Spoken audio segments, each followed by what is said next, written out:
Praise the lord. యేసుక్రీస్తు వారి పరిశుద్ధమైన నామంలో మీ అందరికీ వందనాలు శుభాలు తెలియపరుస్తున్నానండి. యెషయా గ్రంథం 41వ అధ్యాయం 13వ వచనం. నీ దేవుడైన యెహోవాకు నేనే భయపడకుము, నేను నీకు సహాయం చేసేదనని చెప్పుచు నీ కుడి చేతిని పట్టుకొనిచున్నాను అని దేవుని వాక్యం సెలవిస్తుందండి. దేవుడు మన కుడి హస్తం పట్టుకుంటే మనం దేనికి భయపడాల్సిన అవసరం లేదండి. మనం ఈ లోకంలో మనుషులు చేతులు పట్టుకుంటున్నాం. ఆ మనుషుల్లో ఉండేటువంటి దురాత్మలు మనల్ని ఎంతగా శోధిస్తున్నాయంటే మనకు అర్థం కాని పరిస్థితుల్లో ఉంది. దేవుడు కానీ మన హస్తం పట్టుకొని మనం నడిపిస్తుంటే ఈ లోకంలో శోధన వచ్చినా, వేదన వచ్చినా, బాధ వచ్చినా కూడా యేసుక్రీస్తు వారు మనల్ని గమ్యానికి చేర్చేటువంటి నమ్మదగిన దేవుడై ఉన్నాడండి. ఈ లోకంలో చేతులు ఎక్కడ పట్టిస్తుంటే పెళ్లిలో భర్త చేత భార్యకి పట్టిస్తూ ఉంటారు. అదేవిధంగా భర్త భార్యని చూసుకోవాలి అనే ఒక ఆలోచన విధానం ఉంటుంది. కాబట్టి ఆ భర్త అతను బ్రతుకున్నంత కాలము ఆమెను జాగ్రత్తగా చూసుకోవాలి. అదేవిధంగా ఈ లోకంలో అలాంటి బంధాలు ఉంటాయి. అయితే అవన్నీ విడిపోవచ్చేమో, కానీ యేసుక్రీస్తు వారు కానీ మన చేతులు పట్టుకుంటే దేవుడు విడిపించకుండా ఆయన గట్టిగా పట్టుకుంటాడండి. మనం విదిలించుకొని మనం దేవుడి దగ్గర నుంచి దూరంగా వెళ్తే దానికి ఎవరు బాధ్యులు కాదు. కాబట్టి మనము మన జీవితాన్ని దేవుడికి సమర్పించుకోవాలి. ఎప్పుడైతే దేవునికి సమర్పించుకుంటామో మనకు బాధ వచ్చినా, వేదన వచ్చినా, శోధన వచ్చినా ఇవన్నీ మనం మనుషుల దగ్గరికి వెళ్ళి పంచుకుంటాం. మనకి ఎదురుగా అతను భౌతికంగా కనబడుతున్నాడు కాబట్టి అతనికి వెళ్ళి పంచుకుంటాం. అవి నిలకడగా ఉండవు. మనకి ఆత్మస్వరూపైన దేవుడు మనకి కనిపించకపోవచ్చు. అయితే మనం ఎప్పుడైతే ప్రార్థన చేసి ధూపాలు ప్రార్థన రూపంలో మన బాధ అంతా, మన విరిగి నలిగిన మనసు యేసుక్రీస్తు వారికి సమర్పించుకుంటూ ఉంటామో, యేసుక్రీస్తు వారు మనతో ఉండి మనల్ని నడిపించేటువంటి దేవుడు నమ్మదగిన దేవుడు. చిన్న బిడ్డల్ని తమ తండ్రి నడిపిస్తూ ఉంటాడు. తప్పటి అడుగులేసి కింద పడతాడేమని చేతులు పట్టుకొని చూస్తూ నడిపిస్తూ ఉంటాడు.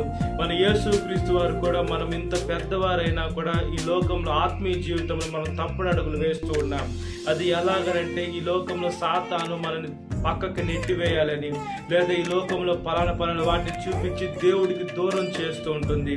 అయితే మనం ఎప్పుడైతే దేవునికి దూరం కాకుండా దేవుడు హస్తం పట్టుకొని నడిస్తే మనతో మన తండ్రి ఉంటాడు కాబట్టి మనం భయపడం. కాబట్టి దేవుడు కూడా మన శ్రమల్లో పంపించి ఆయన దూరంగా ఉండడండి, మనతోనే ఉంటాడు.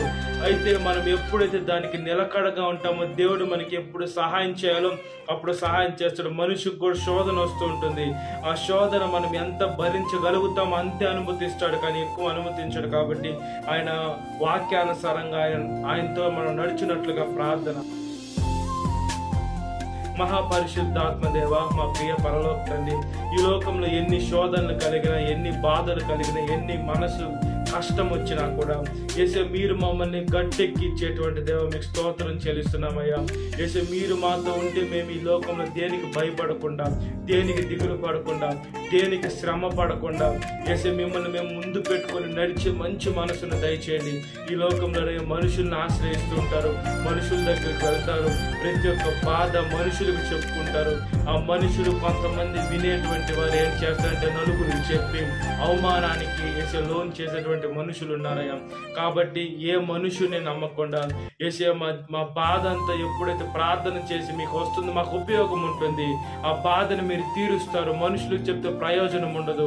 ప్రతి ఒక్కటి యేసు మీకు చెప్తే మీరు ఖచ్చితంగా యేసు మాతో ఉండి మాకు సహాయం చేసేటువంటి దేవ, నమ్మదగిన దేవ మీకు స్తోత్రం చెల్లిస్తాం.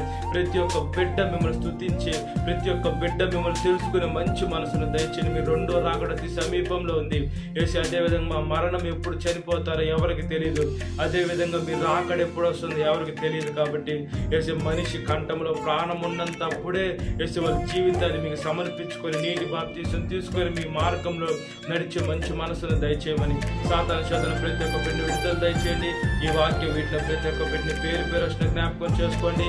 ఈ దినకాలం ఉదయం తినపోమని యేసుక్రీస్తు వారి పరిశుద్ధమైన నామములో మిక్కిలి విలం తరించున నా పరలోక తండ్రి. Amen. Praise the Lord. God bless you. Have a great day.